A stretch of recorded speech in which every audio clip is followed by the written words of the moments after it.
100 wells we're gonna build in this video. Oh, water! So this guy, Mr. Beast, who is huge, he might be is he the #1 YouTuber at this point? He is the #1 YouTuber. The guy's worth $1 gajillion, and he takes his gajillion dollars and he tries to do a lot of good things with his money. So one thing that he was trying to do, or that he not was just trying to do, that he actually did, was build 100 wells in Africa so that African children could get fresh water. You might think that this is pretty good. Here's a little bit of the video when he did this, and then put it up. This is about a week ago. 100 wells we're gonna build in this video. Oh, water!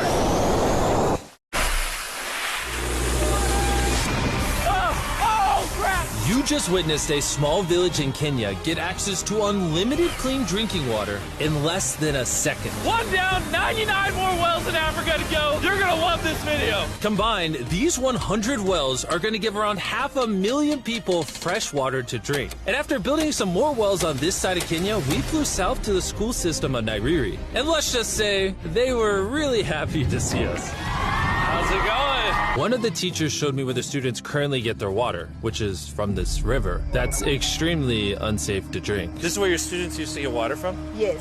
This is crazy. At least for this village, we're gonna put an end to it right now. I don't think this John's gonna fit.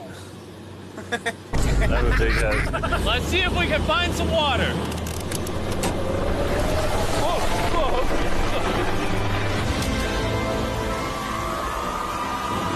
It is raining! It's beautiful!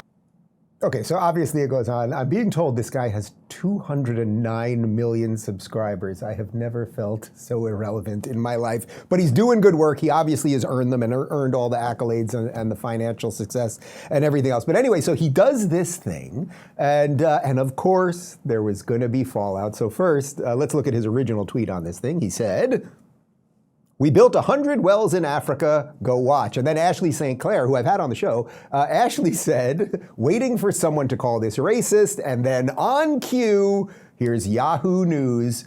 While American YouTuber Mr. Beast's goal was to provide clean drinking water for 500,000 people, activists say his actions shamed the Kenyan government and helped perpetuate the stereotype that Africa is dependent on handouts.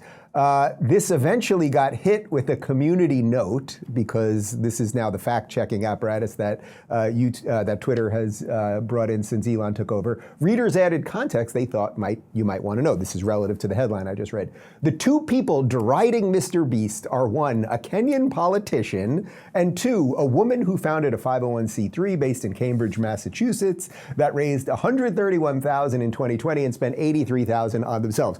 So, all right.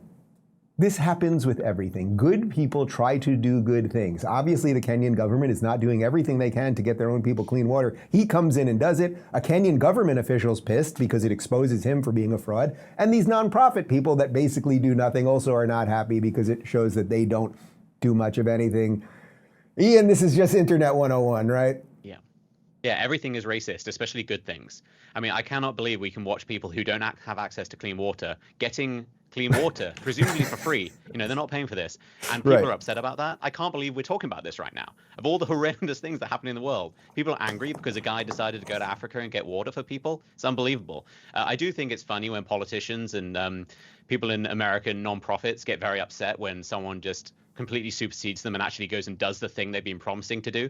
Politicians are notoriously inept, and the same is true for a lot of nonprofits out there. Quite often it's just a way to get tax-free money. If you look at the salaries they pay themselves, you look at where the money goes, so many charities have these kind of problems. And so it's obviously humiliating when someone who has a YouTube show, and YouTube is still looked down upon by many people who are still in the mainstream, even though it's where most people go to get content nowadays, when he can just go to Africa and do it. It shames them. They should be embarrassed. But the fact that this is viewed as racist, like, it's racist if you don't provide people with water. We're seeing that in Gaza right now. It's racist if people don't have water, but it's racist if you give them water. I'm starting to think that everything is racist, Dave. I don't know if I'm wrong. CJ, according to my paperwork here, you are black?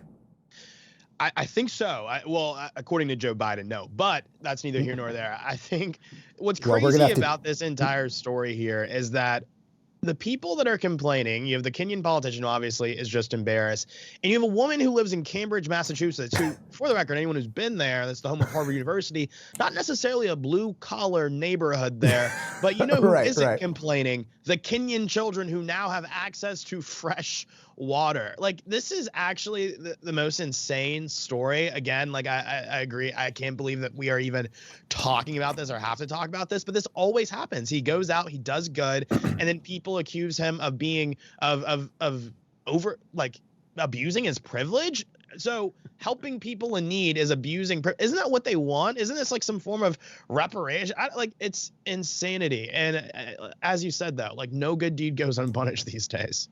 Yeah, and just to reiterate, the only reason I'm covering it is because I want to expose that sort of nonsense so less people fall for it next time. The next time they read that Mr. Beast is a racist or CJ's a white supremacist or something like that. Ian, I'll give you the last word on this one and then we'll move on. But also, what would happen if someone like Joe Biden announced a scheme, or Kamala Harris was going to be the water czar, she was going to be sent down to Kenya? People would be celebrating her as a hero. Doesn't matter if they deliver or not. Someone actually delivers, they're the villain. The world is upside down. Speaking of if upside Kamala Harris down, became the water czar, you get ready to go thirsty. we'd be dehydrated overnight.